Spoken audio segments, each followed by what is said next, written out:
Hello everyone, quantum mechanics के आज के इस लेक्चर में हमने जो पिछले लेक्चर में प्रोबेबिलिटी डेंसिटी की थी उसके रिलेटेड यहाँ एग्जांपल्स करेंगे और देखेंगे कि कैसे कैसे क्वेश्चंस जो हैं वहाँ से बनते हैं। पिछले लेक्चर्स में हमने हाइड्रोजन एटम भी किया है, ठीक है। उसके लिए हमने स्क्रॉडिंगर वेव सॉल्व की थी, तो उसमें से कैसे क्वेश्चंस बनते हैं तो वो भी यहाँ पर देखेंगे और कुछ शॉर्ट ट्रिक्स जो हैं वो भी सीखेंगे यहाँ पर। तो हमने पिछले लेक्चर में यहाँ पे टोटल प्रोबेबिलिटी डेंसिटी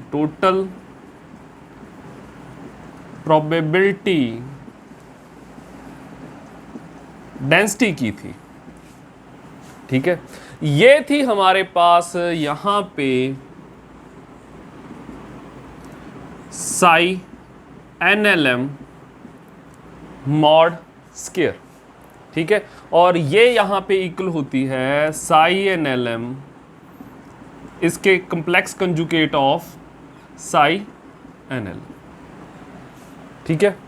और यहाँ पे एक की थी हमने टोटल प्रोबेबिलिटी,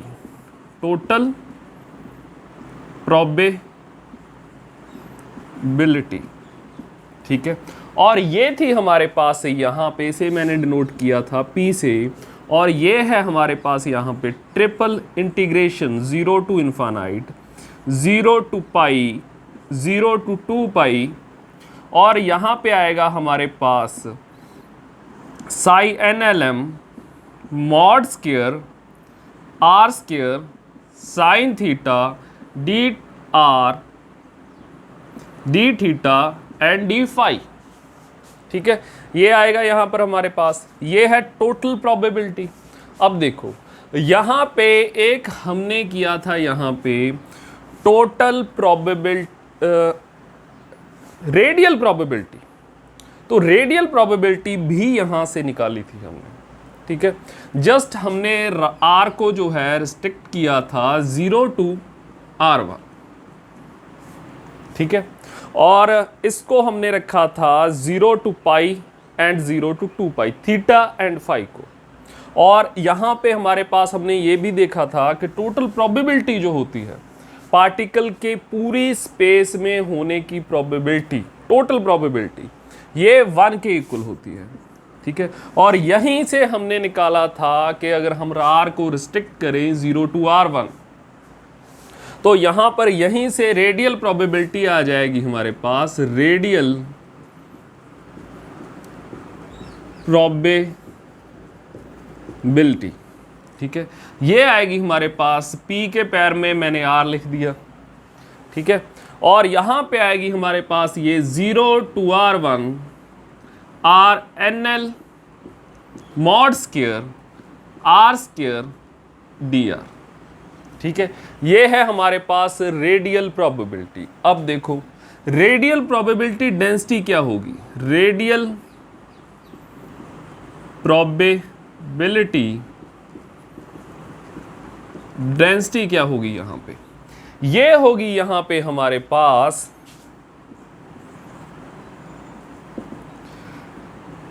RNL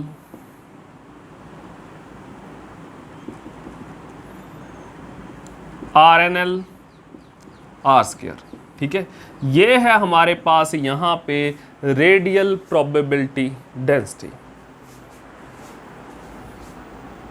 तो अब देखो जो आज हमने यहाँ पे एक नया टॉपिक करना है जिसमें से एक क्वेश्चन जनरली बन जाता है, वो है यहाँ पे नोड्स। तो आज हमने यहाँ पे देखना है कि नोड्स क्या होते हैं, ठीक है, और ये कितनी प्रकार के होते हैं, कितनी टाइप्स के होते हैं, ठीक है। तो सबसे पहले तो नोड्स क्या होते हैं, ठीक है। तो नोड जो है एक आप पॉइंट मान लीजिए जहां पे जो है रेडियल प्रोबेबिलिटी डेंसिटी या फिर प्रोबेबिलिटी डेंसिटी जो है वो 0 होती हो, ठीक है, उस पॉइंट को हम कहेंगे नोड। और यहाँ पे जो है हमने बाउंड्री पॉइंट्स जो हैं उनको इंक्लूड नहीं करना, ठीक है। तो यहाँ पे हम नोड्स की क्या डेफिनेशन लिखेंगे, node is a point where radial probability, या फिर हम कहें यहाँ पे probability density, where probability density is 0. Boundary points are not included. ठीक है, तो बाउंड्री पॉइंट्स को जो है हम इंक्लूड नहीं करते. ठीक है, तो अगर यहाँ पे क्या करूँ मैं कि एक यहाँ पे ग्राफ बनाऊँ, एक तरफ लूँ मैं यहाँ पे प्रोबेबिलिटी डेंसिटी और दूसरी तरफ यहाँ पे ले लूँ मैं आर रेडियस. ठीक है, तो एक ग्राफ यहाँ पे तैयार करूँ. तो यहाँ पे कुछ ये ग्राफ ऐसा हो. ठीक है, तो यहाँ पे क्या हो रहा है इस पॉइंट पे, ठीक है, रेडियल जो हमारे पास जो प्रोबेबिलिटी डेंसिटी है वो इस पॉइंट पे जो है 0 हो रही है. तो इन पॉइंट्स को मैं क्या कहूँगा, इन पॉइंट्स को कहूँगा मैं नोड्स. ठीक है, यहाँ पे पार्टिकल के होने की प्रोबेबिलिटी जो है वो 0 है, यहाँ पे पार्टिकल नहीं हो सकता. ठीक है, तो यहाँ पे हमारे पास नोड्स जो हैं उनके वो कितने टाइप्स के हो सकते हैं. तो यहाँ पे हमारे पास नोड्स उतने ही टाइप के हो सकते हैं जितने टाइप की हमारे पास यहाँ पे प्रोबेबिलिटी डेंसिटी है. तो प्रोबेबिलिटी डेंसिटी कितने टाइप की हो सकती है, तो यहाँ पे हमारे पास जो प्रोबेबिलिटी डेंसिटी है वो 3 टाइप की हो सकती है. सबसे पहले तो टोटल प्रोबेबिलिटी डेंसिटी.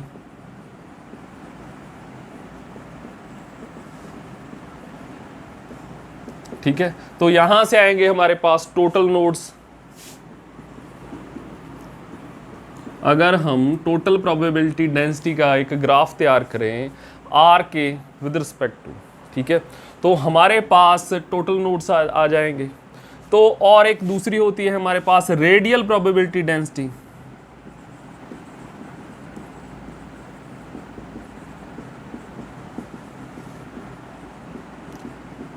और अगर इसका ग्राफ मैं तैयार करूं यहाँ पे, रेडियल प्रोबेबिलिटी डेंसिटी को हम पी आर से यहाँ पे इससे रिप्रेजेंट करते हैं.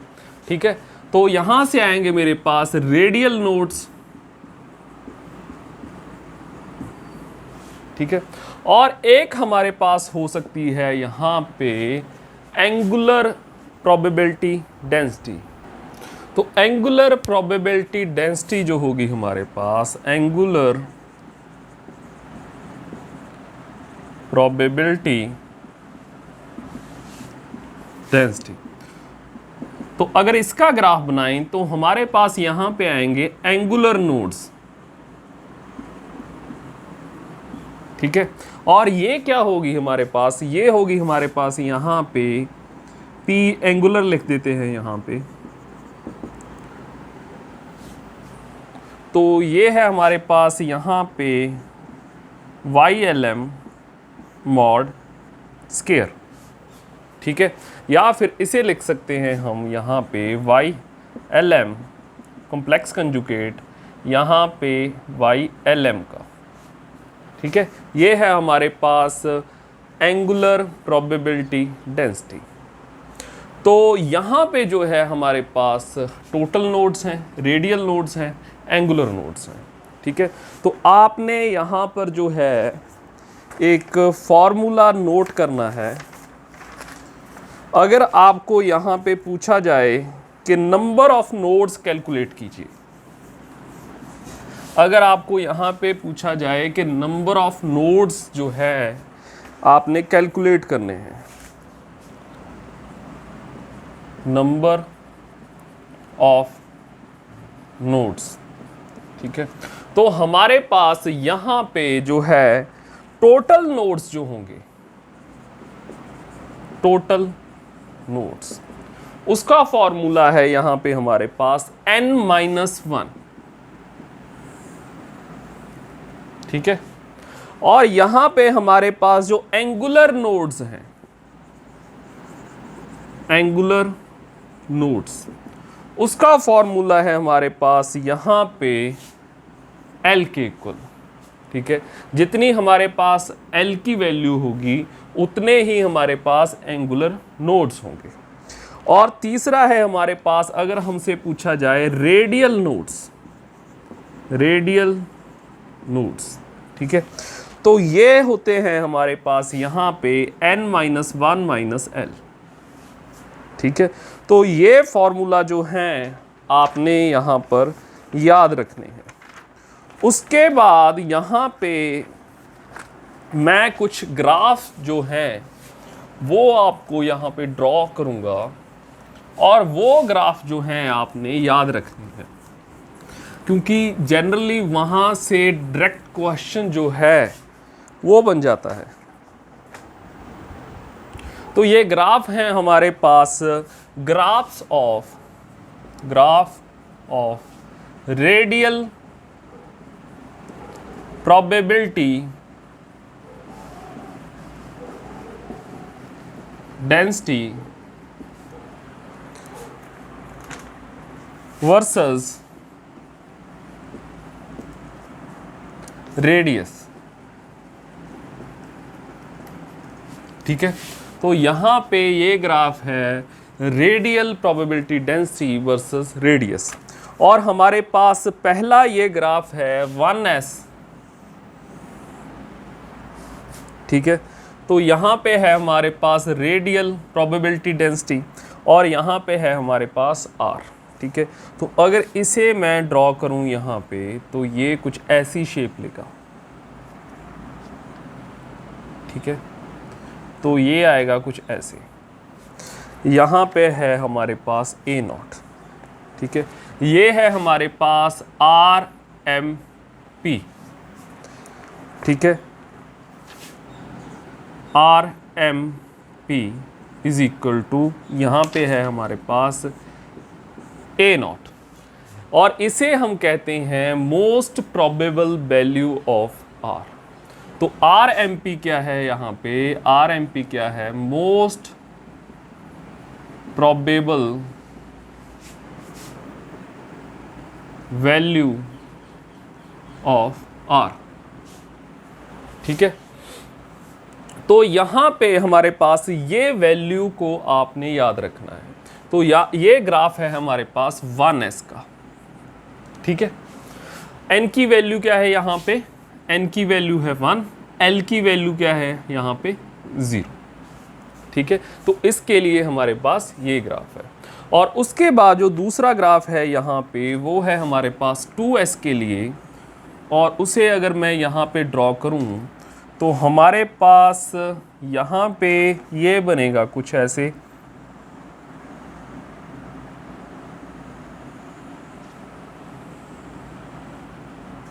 ठीक है। तो यहाँ पे है ये मेरे पास जो रेडियल प्रोबेबिलिटी डेंसिटी है, उसकी सबसे ज़्यादा वैल्यू आ रही है यहाँ पे 5.5 a0 पर, और दूसरी पीक जो है हमारे पास वो है यहाँ पे a0 पर, ठीक है। और ये है यहाँ पे 2a0, और हमारे पास यहाँ पे ये ग्राफ है 2s का, ठीक है। और यहाँ पे r मोस्ट प्रोबेबल क्या है, most probable value of r जो है यहाँ पे वो है 5.5 a0, ठीक है। तो इलेक्ट्रॉन के यहाँ पे होने की प्रोबेबिलिटी जो है 5.5 a0 पर होने की प्रोबेबिलिटी यहाँ पर सबसे ज़्यादा है, रेडियल प्रोबेबिलिटी, ठीक है। और यहाँ पर a0 पर होने की प्रोबेबिलिटी सबसे ज़्यादा थी 1s में, ठीक है। तो यहाँ पर जो तीसरा ग्राफ है मेरे पास वो है यहाँ पे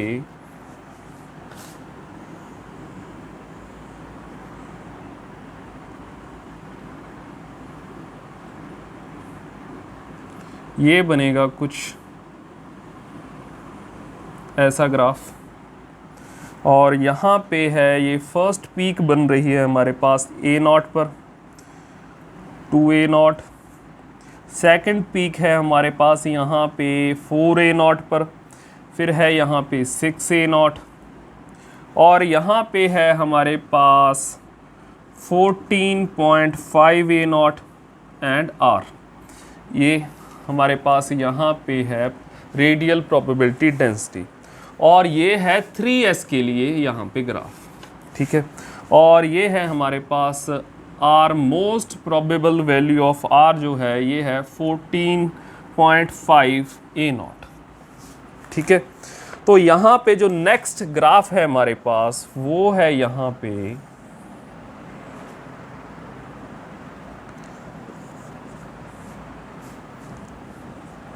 ये ग्राफ है हमारे पास 2P का, और ये है यहाँ पे हमारे पास कुछ ऐसा,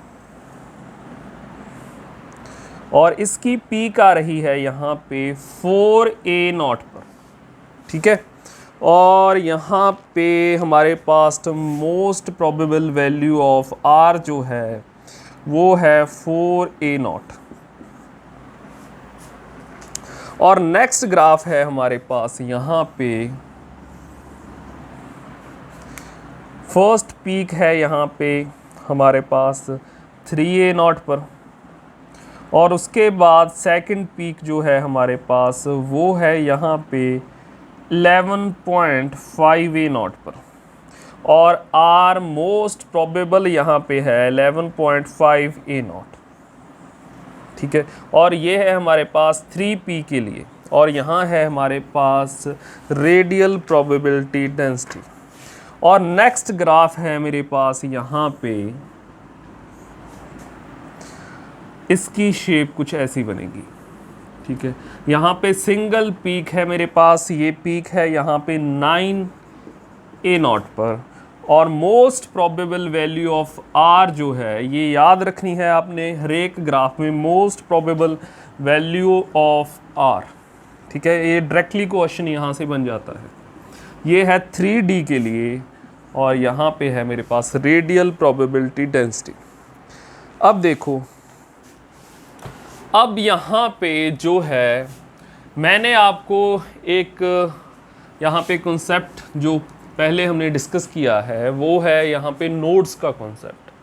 तो नोड्स वो पॉइंट होते हैं ग्राफ पर जहाँ पे जो प्रोबेबिलिटी डेंसिटी है वो ज़ीरो होती है, ठीक है। या फिर मैं कहूँ कि जहाँ पे इलेक्ट्रॉन या पार्टिकल के होने की प्रोबेबिलिटी जो है वो ज़ीरो है। तो ये अगर मैं रेडियल प्रोबेबिलिटी डेंसिटी का ग्राफ बनाऊँ वर्सेस रेडियस, ठीक है, तो यहाँ पे जो नोड्स होंगे वो होंगे हमारे पास रेडियल नोड्स। तो यहाँ पे जो प्रोबेबिलिटी डेंसिटी है अगर 1s में देखूँ मैं, तो 1s में मेरे पास प्रोबेबिलिटी डेंसिटी जो है वो यहाँ पे कितने नोड्स बन रहे हैं, ठीक है। सबसे पहले हम फॉर्मूले के ज़रिए यहाँ पे कैलकुलेट करेंगे, फिर देखेंगे हम ग्राफ के ज़रिए रेडियल नोड्स। तो फॉर्मूला जो था हमारे पास वो था यहाँ पे रेडियल नोड्स का फॉर्मूला जो था वो था हमारे पास n-1 minus l, number of nodes, number of radial nodes, ठीक है। तो यहां पे अगर इस फॉर्मूले से कैलकुलेट करें तो 1s के लिए कितने नोड्स बनेंगे हमारे पास, n की वैल्यू है यहां पे 1, ठीक है, 1 माइनस 1, l की वैल्यू है 0, तो ये आ गया 0। तो यहाँ पे अगर हम देखें कि अगर हम बाउंड्री पॉइंट्स को छोड़ दें यहाँ पे, तो यहाँ पे हमारे पास कोई और नोड नहीं है, ठीक है। और अगर हम देखें यहाँ पे 2s में, 2s में अगर हम इस फॉर्मूले से कैलकुलेट करने जाएं तो हमारे पास n की वैल्यू है 2, l की वैल्यू है 0। तो n की वैल्यू है 2, l की वैल्यू है 0, तो हमारे पास यहाँ पे आ गया 1। तो अगर नोड भी देखें हमारे पास यहाँ पे ग्राफ में हम, तो यहाँ पे बाउंड्री पॉइंट्स को छोड़ दें तो यहाँ पे हमारे पास सिर्फ एक नोड है, ठीक है। तो यहाँ से भी पता चल रहा है हमको, वहाँ से भी पता चल रहा है ये, ठीक है। तो उसके बाद हम ऐसे ही 3s के लिए देख सकते हैं। यहाँ पे n की वैल्यू क्या है हमारे पास 3, 2 नोड्स आने चाहिए, तो यहाँ पे 1 नोड 2 नोड, ठीक है, ये 2 नोड्स हैं हमारे पास। और यहाँ पे ऐसे ही 2p के लिए, अगर 2p के लिए हम यहाँ पे देखें तो n की वैल्यू क्या है हमारे पास, n की वैल्यू है 2, l की वैल्यू क्या है हमारे पास, l की वैल्यू है 1, तो ये 0 हो जाएगा। तो नोड्स भी हमारे पास यहाँ पे बाउंड्री पॉइंट्स को छोड़ के नोड्स जो हैं हमारे पास ये 0 हैं। ऐसे ही हम यहाँ पे अपने आप कैलकुलेट कर सकते हो आप 3p के लिए ग्राफ के ज़रिए और फार्मूला के ज़रिए, और ऐसे ही आप जो है 3D के लिए देख सकते हो, ठीक है। तो ये था हमारे पास graph of radial probability density versus radius, ठीक है। और यहीं से हमने रेडियल नोड्स भी देखे, और हमने एक चीज़ जो यहाँ पे याद रखनी है, वो क्या याद रखनी है, यहाँ पे most probable value of R, ये आपने डायरेक्टली यहाँ पे याद रखनी है। तो इसके बाद जो नेक्स्ट आज का हमारा यहाँ पे टॉपिक है वो है हमारे पास common set of commuting operators. हमने यहाँ पे ऑलरेडी कर रखा है, कम्यूटेटर ब्रैकेट हम करके आए हैं, ठीक है। वहीं से एक यहाँ पे हम टॉपिक करेंगे जिसका रिलेशन जो है वो हाइड्रोजन एटम के साथ है, ठीक है। तो वो क्या रिलेशन है यहाँ पे जो नेक्स्ट टॉपिक है हमारे पास वो है CsCO, ठीक है। इसकी फुल फॉर्म होती है common set of commuting operators, ठीक है।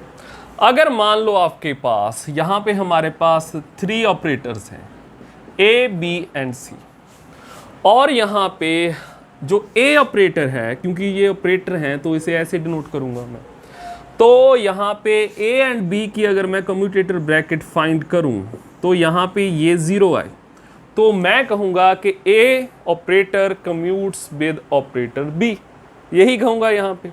अब देखो, अगर B जो है उसकी कम्यूटेटर ब्रैकेट जो है C के साथ यहाँ पे 0 आए, तो मैं कहूँगा कि operator B commutes with operator C, ठीक है। और ऐसे ही अगर C जो है हमारे पास वो कम्यूट करे यहाँ पे A के साथ, तो मैं कहूँगा कि operator C commutes with operator A, या फिर operator C commutes with operator A, ठीक है। तो अगर ये कंडीशन यहाँ पे बन रही है, ये तीनों ऑपरेटर्स एक दूसरे के साथ कम्यूट कर रहे हैं, तो ऐसी सिचुएशन में मैं लिख सकता हूँ यहाँ पे A operator, B operator and C operator, इसकी इन तीनों की commutator bracket is equal to 0। ये तीनों जो है यहाँ पे common set of commuting operators बना रहे हैं, ठीक है। तो ऐसे भी इनको मैं लिख सकता हूँ। अगर कोई 3 ऑपरेटर जो हैं वो एक दूसरे के साथ कम्यूट करते हैं तो उसको ऐसे लिखा जा सकता है। यहाँ से आपको पता चल जाएगा कि ये तीनों ऑपरेटर्स जो हैं एक दूसरे के साथ कम्यूट कर रहे हैं। अब देखो इसकी खासियत क्या है। इसकी खासियत ये है कि अगर ये तीनों ऑपरेटर एक दूसरे के साथ कम्यूट करते हैं और ये common set of commuting operators बनाते हैं, तो यहाँ पे जो इन तीनों की जो है कॉमन आइगन्स, कोई एक कॉमन आइगन स्टेट जरूर होगी, ठीक है। तो इन तीनों की जो है A operator, B operator and C operator की कोई एक कॉमन आइगन स्टेट जरूर होगी, कॉमन आइगन स्टेट इनकी जो है ज़रूर होगी। जैसे एग्जाम्पल के थ्रू यहाँ पे समझते हैं, हम यहाँ पे हाइड्रोजन एटम कर रहे थे,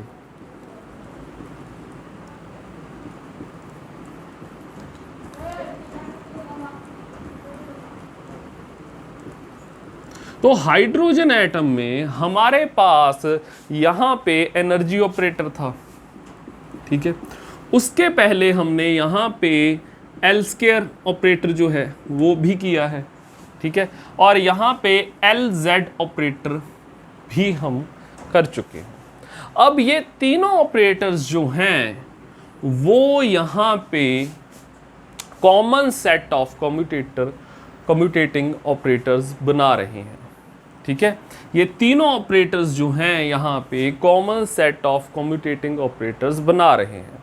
तो इनको मैं यहाँ पे लिख सकता हूँ H operator, L square operator and L Z operator यहाँ, ठीक है। ये एक दूसरे के साथ कम्यूट करते हैं। एच ऑपरेटर जो है यहाँ पे वो एल स्क्वायर के साथ कम्यूट करता है, एल स्क्वायर ऑपरेटर जो है वो एल जेड के साथ यहाँ पे कम्यूट करता है, ठीक है। और यहाँ पे जो है हमारे पास एल जेड जो है वो यहाँ पे कम्यूट करता है एच ऑपरेटर के साथ। तो ये एक दूसरे के साथ तीनों ऑपरेटर जो हैं वो कम्यूट करते हैं। और यहीं से जो है मैंने आपको बताया था कि कोई एक स्टेट जो है इनकी कॉमन आइगन स्टेट ज़रूर होगी, ठीक है। तो यहाँ पे भी हमारे पास जो साई एल एम जो है हमारे पास total N L M, psi N L M जो है हमारे पास टोटल वेव फंक्शन, जो हाइड्रोजन एटम के लिए हमारे पास टोटल वेव फंक्शन यहाँ पे होता है, वही कॉमन आइगन स्टेट होती है इन तीनों ऑपरेटर्स की, ठीक है। तो Sai N L M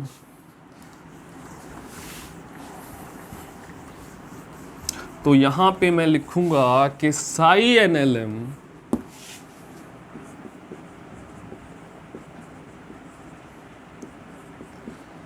is common eigen state of H operator, L square operator and L Z operator. Common eigen state का क्या मतलब होता है? आइगन स्टेट का क्या मतलब होता है? अगर यहाँ पे एच ऑपरेटर की कोई आइगन स्टेट है और मैं बोल रहा हूँ कि साई एन एल एम इसकी आइगन स्टेट है, तो इट मीन्स कि एच अगर ऑपरेट करे साई एन एल एम के ऊपर, यहाँ पे आएगा आर थीटा एंड फाई। तो एच ऑपरेटर अगर ऑपरेट करता है तो हमारे पास यहाँ पे एनर्जी की कोई आइगन वैल्यू आएगी, ठीक है। तो यहाँ पे हमारे पास क्या आएगा, साई एन एल एम दोबारा से आ जाएगा, तभी ये जो है हमारे पास आइगन, यहाँ पे आइगन वेक्टर होगा इसका या आइगन स्टेट होगी, ठीक है। एनर्जी वैल्यू क्या होती है हमारे पास? एनर्जी हाइड्रोजन एटम के लिए एनर्जी होती है -13.6 by N square electron volt, ठीक है। ये होती है एनर्जी आइगन वैल्यूज। तो यहाँ पे ये है हमारे पास, और मैंने कहा कि ये आइगन स्टेट होती है यहाँ पे एल स्क्वायर की भी। तो अगर एल स्क्वायर की यहाँ पे आइगन स्टेट है तो एल स्क्वायर अगर यहाँ पे एन एल एम पे मैं यहाँ पे ऑपरेट करवाऊँ तो हमारे पास यहाँ पे आएगा L plus 1 H cut square और यहाँ पे साई एन एल एम, और ये फंक्शन है यहाँ पे आर थीटा एंड फाई का, ठीक है। ये आ गया। ऐसे ही ये कॉमन आइगन स्टेट है एल जेड की, ठीक है। तो यहाँ पे R theta and phi L Z को जब ऑपरेट करवाते हैं तो यहाँ पे आएगा एम एच कट और यहाँ पे आ जाएगा हमारे पास psi N L M R theta and phi. ये यहाँ पे मीनिंग होता है कॉमन आइगन स्टेट होने का, ठीक है। तो इसके बाद अगर हमारे पास यहाँ पे दो ऑपरेटर्स होते हैं और वो ऑपरेटर्स हैं यहाँ पे L X and L Y. क्या यहाँ पर मैं एल एक्स या फिर एल वाई का यूज़ नहीं कर सकता था? क्या मैं इसको ऐसे नहीं लिख सकता था कि H operator L square operator L x operator, ठीक है, बिल्कुल लिख सकते थे। ये भी ठीक है यहाँ पे, क्योंकि जो है हमारे पास ये भी तीनों एक दूसरे के साथ कम्यूट करते हैं। मैं इसको ऐसे भी लिख सकता था कि H operator, L square operator और यहाँ पे एल वाई ऑपरेटर। ठीक है, ये भी ठीक है। लेकिन यहाँ पे हमने जब कॉम्यूटेटर ब्रैकेट का टॉपिक किया था, उस लेक्चर में मैंने आपको बताया था कि यहाँ पे जो L X and L Y जो है हमारे पास यहाँ पे, तो यहाँ पे इसकी जो कम्यूटेटर ब्रैकेट होती है वो इक्वल होती है यहाँ पे iota H cut L Z के, और यहाँ पे L Y and L Z की कम्यूटेटर ब्रैकेट होती है एयोटा एच कट एल, यहाँ पे होगा हमारे पास एल एक्स, और यहाँ पे L Z and L X की कम्यूटेटर ब्रैकेट होती है iota H cut L Y के। इट मीन्स ये तीनों जो ऑपरेटर्स हैं वो एक दूसरे के साथ जनरली आमतौर पर कम्यूट नहीं करते। ठीक है, L X L Y and L Z. ठीक है, लेकिन एक खास कंडीशन में ये तीनों जो हैं एक दूसरे के साथ कम्यूट करते हैं। वो कौन सी कंडीशन है? अगर l is equal to 0 case के लिए, l इज इक्वल टू 0 की वैल्यू के लिए हमारे पास जो है यहाँ पे एल एक्स एल वाई के साथ यहाँ पे कम्यूट करता है। ठीक है, उसके बाद हमारे पास एल वाई जो है यहाँ पे एल जेड के साथ कम्यूट करता है, और यहाँ पे एल जेड जो है एल एक्स के साथ यहाँ पे कम्यूट करता है। तो l इज इक्वल टू 0 के लिए यहाँ पे हमारे पास ये जो तीनों ऑपरेटर्स हैं L X L Y and L Z जो हैं ये सी एस सी ओ बना रहे हैं सबसे पहले। ठीक है, ये देखो आप। उसके बाद l इज इक्वल टू 0 के लिए मैं ये भी लिख सकता हूं, for l is equal to 0, अगर ये तीनों एक दूसरे के साथ कम्यूट कर रहे हैं तो यहाँ पे मैं लिख सकता हूं कि ये एक बड़ा CSCO बना रहे हैं, बड़ा सेट ऑफ कम्यूटेटिंग ऑपरेटर्स यहाँ पे बना रहे हैं, और इस सेट में जो है यहाँ पे 5 ऑपरेटर्स शामिल होंगे। सबसे पहला ऑपरेटर यहाँ पे होगा H, L square, L Z, L X, L Y. ठीक है, ये सारे ऑपरेटर्स जो हैं यहाँ पे एक दूसरे के साथ कम्यूट करते हैं। किस केस में? सिर्फ l is equal to 0 case में। ठीक है, तो यहाँ पे ये जो हैं CSCO बना रहे हैं। तो ये हमारे पास एक यहाँ पे टॉपिक था, इससे भी जो है क्वेश्चंस यहाँ पे बन जाते हैं। तो इसके बाद हम एक और टॉपिक करते हैं जिसमें से भी क्वेश्चंस जो हैं यहाँ पे बन जाते हैं।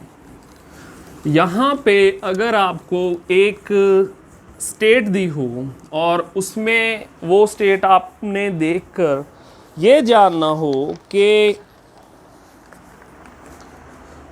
उस स्टेट में n, l एंड m जो हमारे पास क्वांटम नंबर्स हैं उनकी वैल्यू क्या होगी, तो उस स्टेट से आप कैसे देखकर ये निकालोगे।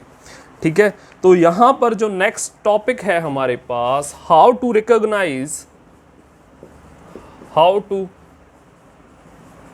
Recognise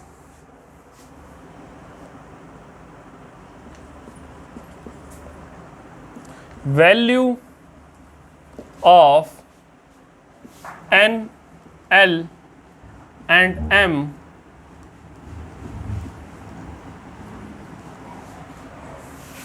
from given wave function, from given wave function।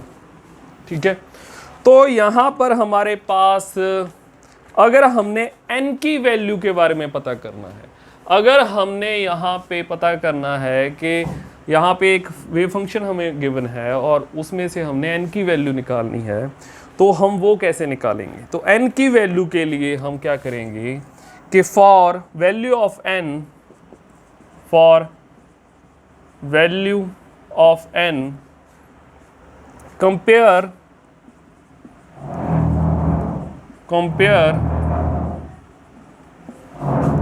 exponential part of given wave function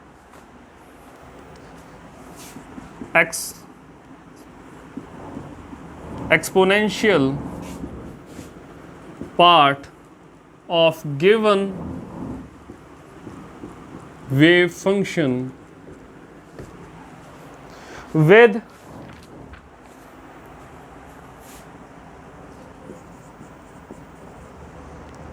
e की power minus Z R by N A not.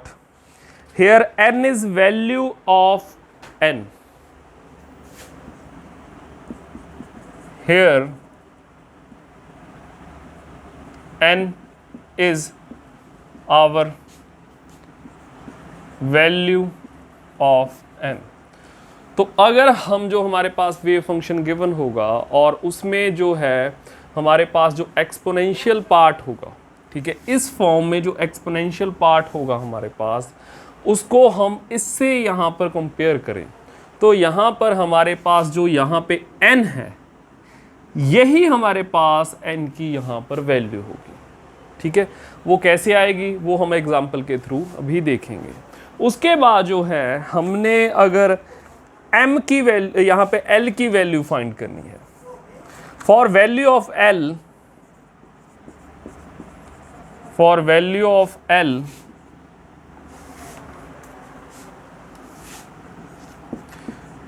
find sum of powers of sin theta and cos theta which are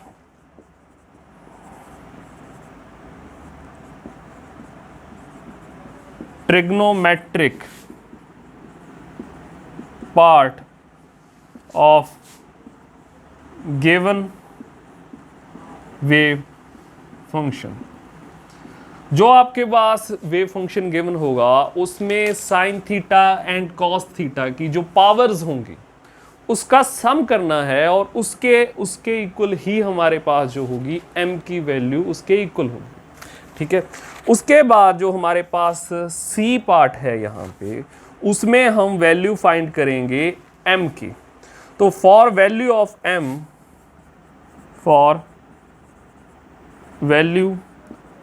m, compare it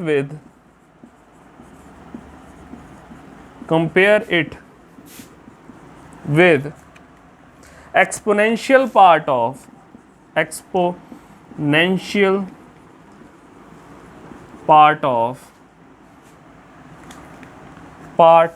like e की power एटा m phi. अगर ऐसा कोई exponential part हो where m is our value of m, where m is our value of m, if there is trigonometric function of phi are present, like if there is trigonometric functions like sin phi and cos phi are present in total wave function,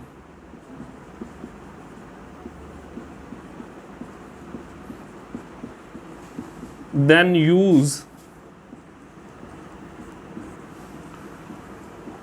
formula like. तो आपने formula use करना है. कौन से formula है हमारे पास यहाँ पे? सबसे पहले तो ये विजिबल है आपको. तो यहाँ पे फॉर्मूलाज हैं हमारे पास, तो इनको मैं सबसे ऊपर लिख देता हूँ.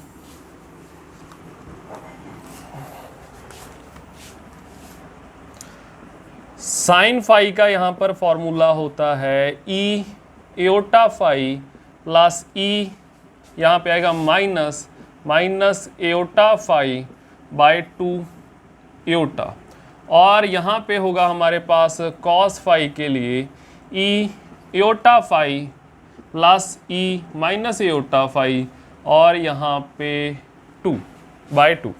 ठीक है, तो इसका यूज़ करना है आपने।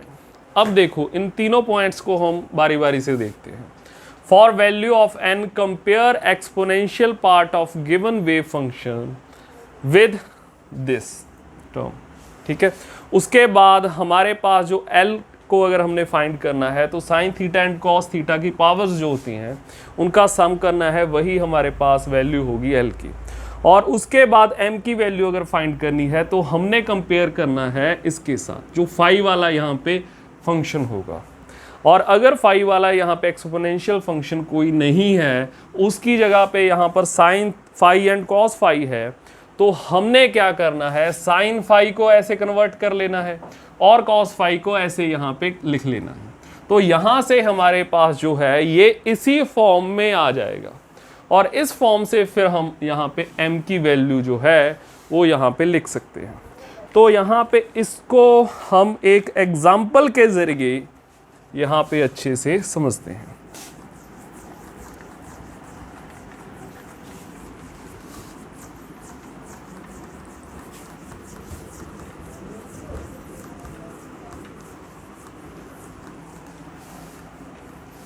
तो यहाँ पे हमारे पास जो एग्जाम्पल है वो है यहाँ पे psi is equal to under root Z square, Z cube है यहाँ पे 64 जेड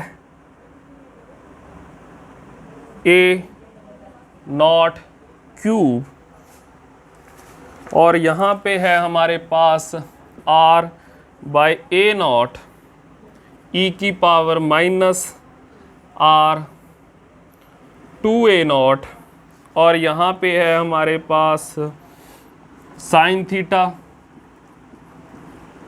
एंड कॉस फाई, और ये है हमारे पास फॉर हाइड्रोजन एटम। ठीक है, तो हमने यहाँ पे अगर n की वैल्यू कैलकुलेट करनी है तो n की वैल्यू के लिए हमें एक फंक्शन के साथ कंपेयर करना पड़ता है, वो है e की power minus Z R by N A not, और m की वैल्यू के लिए हमने cos theta and sine theta जो है इनकी पावर्स का पावर सम जो है वो करना पड़ता है, और फाई के लिए हमें कंपेयर करना पड़ता है e की पावर यहाँ पे आएगी हमारे पास एयोटा m फाई, इसके साथ कंपेयर करना है हमने। अब देखो यहाँ पे, अब यहाँ पे अगर हम n की वैल्यू देखें, n की वैल्यू यहाँ पर हाइड्रोजन एटम के लिए है सबसे पहले तो ये स्टेट। ठीक है, अगर हाइड्रोजन एटम के लिए है तो यहाँ पे z की वैल्यू क्या है, यहाँ पर 1। ठीक है, तो हमने कंपेयर किसके साथ करना है, इसके साथ। ठीक है, अगर यहाँ पे e की पावर z की वैल्यू यहाँ पे 1 पुट करूँ तो यहाँ पे आ गया मेरे पास, यहाँ पे 1 पुट करूँ तो यहाँ पे आ गया हमारे पास r by N A not. ठीक है, तो अगर इसको यहाँ पे इसके साथ मैं कंपेयर करूँ तो n की वैल्यू यहाँ पे क्या आ रही है, n की वैल्यू यहाँ पे आ रही है मेरे पास 2, तो यहाँ से 2 वैल्यू आ गई n की मेरे पास। अब देखो, अब यहाँ पर मैंने क्या करना था कि पावर्स का सम करना है cos theta and sine theta का, लेकिन यहाँ पे सिर्फ साइन थीटा है, ये है कॉस फाई, इसके साथ कन्फ्यूज नहीं होना। ठीक है, तो यहाँ पे है साइन थीटा, तो साइन थीटा की यहाँ पर पावर कितनी है, पावर है यहाँ पे साइन थीटा की 1, तो यहाँ पे हमारे पास जो है L की वैल्यू यहाँ पे होगी 1। ठीक है, L की वैल्यू क्या होगी यहाँ पे 1। अब देखो, अब यहाँ पे निकालनी है हमने m की वैल्यू, लेकिन m की वैल्यू निकालने के लिए हमें फंक्शन को, इस फंक्शन को यहाँ पे इसके साथ कंपेयर करना पड़ेगा। ठीक है, वो एक्सपोनेंशियल पार्ट जो फाई कंटेन करता हो उसके साथ कंपेयर करना पड़ेगा इसको। ठीक है, अब देखो ये चीज़ यहाँ पे कहीं नहीं है। ठीक है, तो लेकिन यहाँ पे फाई वाला एक ट्रिग्नोमेट्रिक फंक्शन ज़रूर है कॉस फाई। तो अगर इसको हम जो फॉर्मूले हमने सी पॉइंट में डिस्कस किए थे, दो फॉर्मूले, उनका यूज़ करके इसको हम थोड़ा सा मॉडिफाई कर लें। हम यहाँ पर cos फाई को लिख लें यहाँ पर e की power iota phi plus e की power minus iota phi by 2, ये लिख लें यहाँ पर। ठीक है, तो यहाँ पर जो है हमारे पास हम m की वैल्यू फाइंड कर सकते हैं।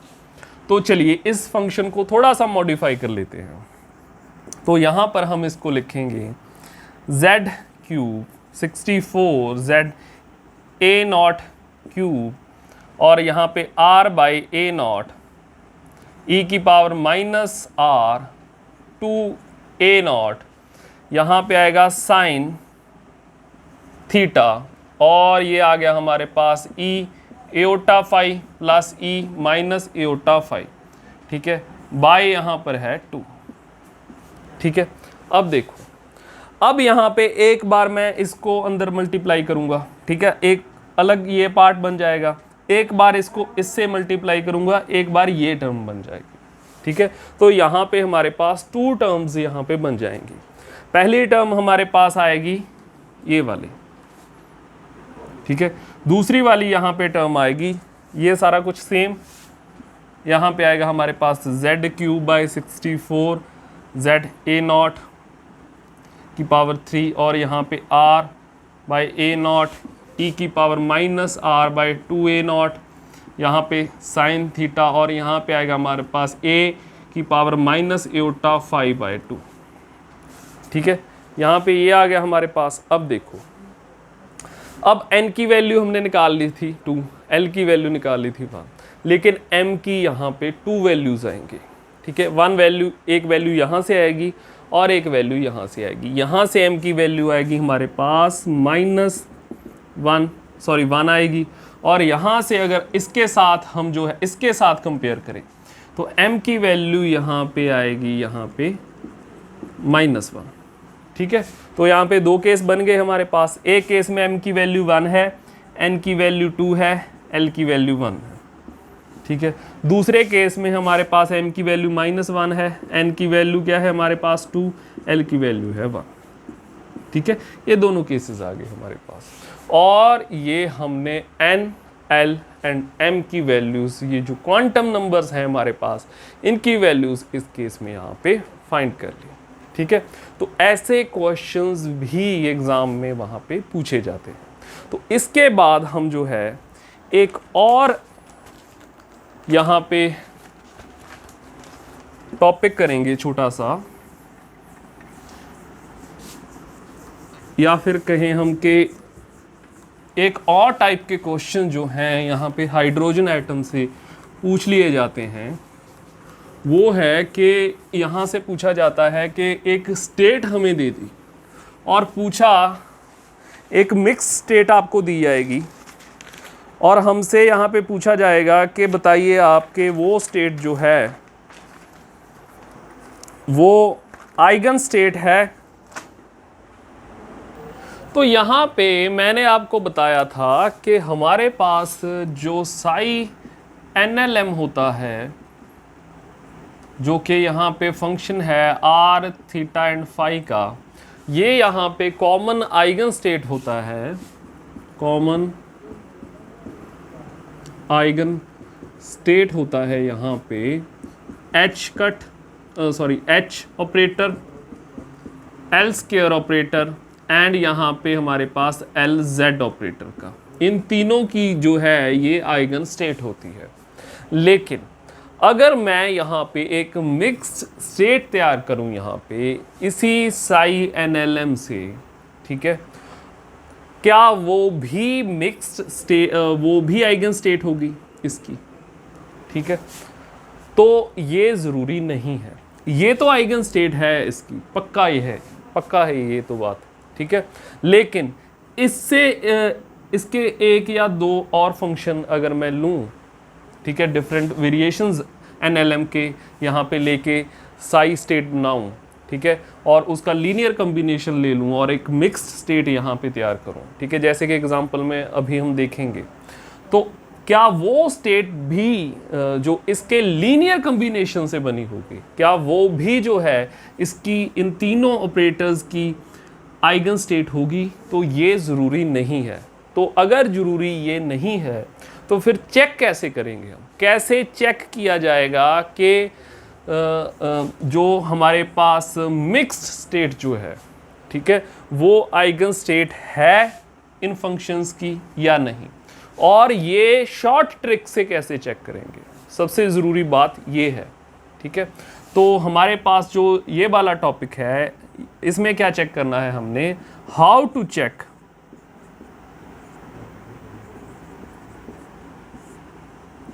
Any mixed state is eigen state of H cut operator, L square operator and L Z operator, ठीक है। इन तीनों ऑपरेटर्स की वो मिक्स्ड स्टेट है या नहीं, ठीक है। तो सबसे पहले क्या करना है हमने?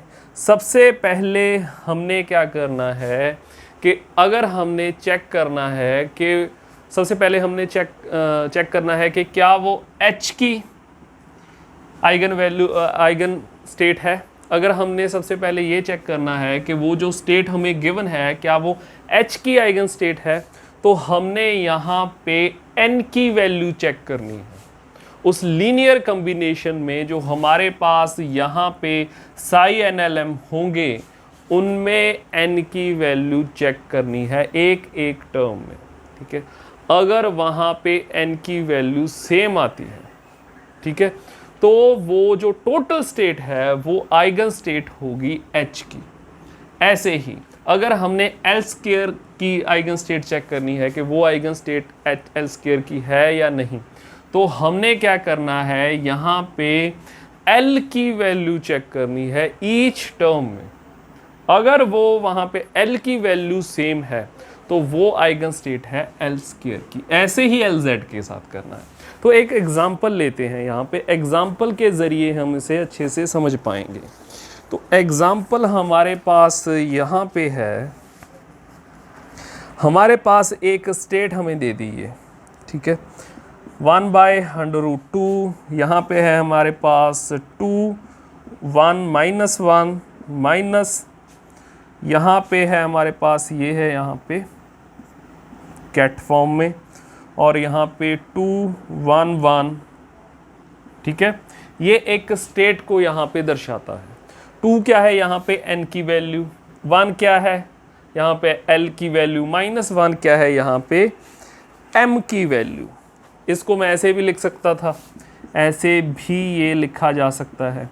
साई N की वैल्यू क्या है 2, L की वैल्यू क्या है 1, M की वैल्यू क्या है -1 माइनस, ठीक है। तो यहाँ पे क्या है हमारे पास साई N की वैल्यू क्या है 2, L की वैल्यू क्या है 1, M की वैल्यू क्या है 1, ठीक है। अब देखो ये साई NLM ही है, ठीक है, यही है। इसी के कॉम्बिनेशन से हमने यहाँ पे ये जो है मिक्स्ड स्टेट हमने एक तैयार की है। और अब हमने चेक करना है कि ये जो स्टेट है ये सबसे पहले H के लिए हमने चेक करना है कि H ऑपरेटर जो है हमारे पास इसकी आइगन स्टेट है या नहीं। तो हम H ऑपरेटर के लिए क्या चेक करेंगे, यहाँ पे H ऑपरेटर के लिए चेक करनी है N की वैल्यू ईच टर्म में, हर एक टर्म में यहाँ पे, ठीक है।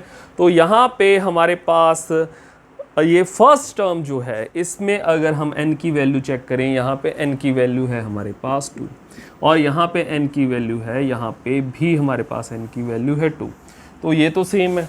तो यहाँ पे टोटल जो स्टेट है ये H ऑपरेटर की आइगन स्टेट है, ठीक है। इसके बाद हम L स्क्वायर की चेक करते हैं। L स्क्वायर के लिए वैल्यू चेक करनी है हमने L की। चलिए L की वैल्यू चेक करते हैं।